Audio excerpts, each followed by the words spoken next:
Iran युद्ध उस मोड़ पर पहुंच गया है जहां से आगे सिर्फ और सिर्फ तबाही दिखाई देती है। पिछले 38 दिन से हो रही ये तबाही, लेकिन ट्रंप की धमकी ने दुनिया की टेंशन बढ़ा दी है।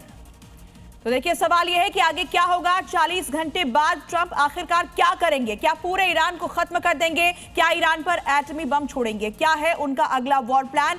ट्रंप जो भी कहें, लेकिन ईरान पर उसका रत्ती भर भी फर्क नहीं पड़ रहा है। वहीं ईरान ने इस बार भी ट्रंप की धमकी का जवाब दिया और पूरे इलाके को तबाह करने का खुला ऐलान कर दिया है। ये तमाम खबरें आपको दिखाएंगे, बताएंगे, लेकिन उससे पहले हमास से जुड़ी एक बड़ी खबर इस वक्त सामने आ रही है। और जंग में हमास की यूएस इजराइल को बड़ी धमकी। जंग में ईरान को पूरा समर्थन है, ये हमास की तरफ से कहा गया। ईरान ने शानदार पलटवार किया है। ईरान के शहीदों को हमारा नमन, हमास की तरफ से कहा गया है। और साथ ही जंग में ईरान को पूरा समर्थन देने की बात हमास ने कही है। तो ईरान के तमाम प्रॉक्सीज ईरान के समर्थन में लगातार साथ दिख रहे हैं और कहा कि ईरान के शहीदों को हमारा नमन, सही पलटवार किया गया है, ये कहा हमास ने। तो 40 घंटे बाद बड़ा हमला कर सकते हैं डोनाल्ड ट्रंप। ईरान को ट्रंप ने एक बड़ी धमकी दी है। ट्रंप ने कहा, बात नहीं मानी तो बड़ा हमला होगा, हॉर्मुज नहीं खोला गया तो बड़ा अटैक किया जाएगा और इस बार पावर प्लांट और ब्रिज पर अटैक करेंगे। ट्रंप ने ईरान को गाली भी दी। ईरान को डोनाल्ड ट्रंप ने बड़ी धमकी दी है और सीधे वार्निंग कि 48 घंटे खत्म होते ही सब कुछ तबाह कर देंगे ईरान।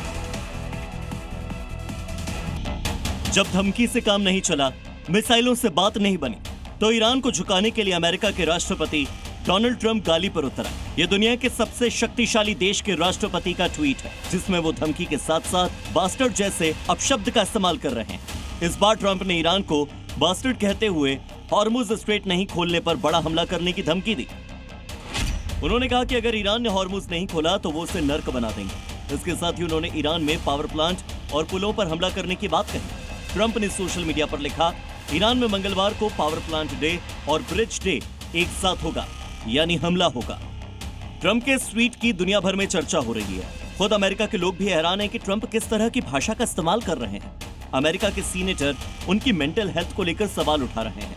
ट्रंप ने कुछ देर बाद सोशल मीडिया पर एक और ट्वीट किया, जिसमें लिखा, मंगलवार रात 8 बजे ईस्टर्न टाइम।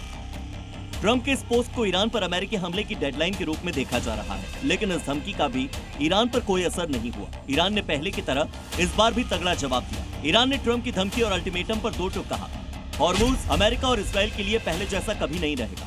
ट्रंप की धमकियां अपराधी मानसिकता को दिखाती हैं और यह अंतर्राष्ट्रीय कानून का उल्लंघन है।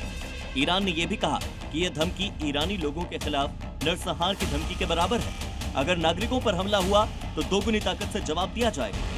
इतना ही नहीं, ईरान ने ग्लोबल सप्लाई ठप करने की भी धमकी दी है। साफ है कि ईरान किसी भी कीमत पर झुकेगा नहीं, ये उसका पहले दिन से प्रण है, अपने नागरिकों के लिए वचन है। ऐसे में सवाल ये कि मंगलवार को क्या होगा? क्या ट्रंप पूरे ईरान को तबाह कर देंगे? क्या ईरान में ट्रंप एटमी बम छोड़ेंगे या फिर समझौते के लिए कोई दूसरा रास्ता निकालेंगे या फिर एक और नई डेडलाइन?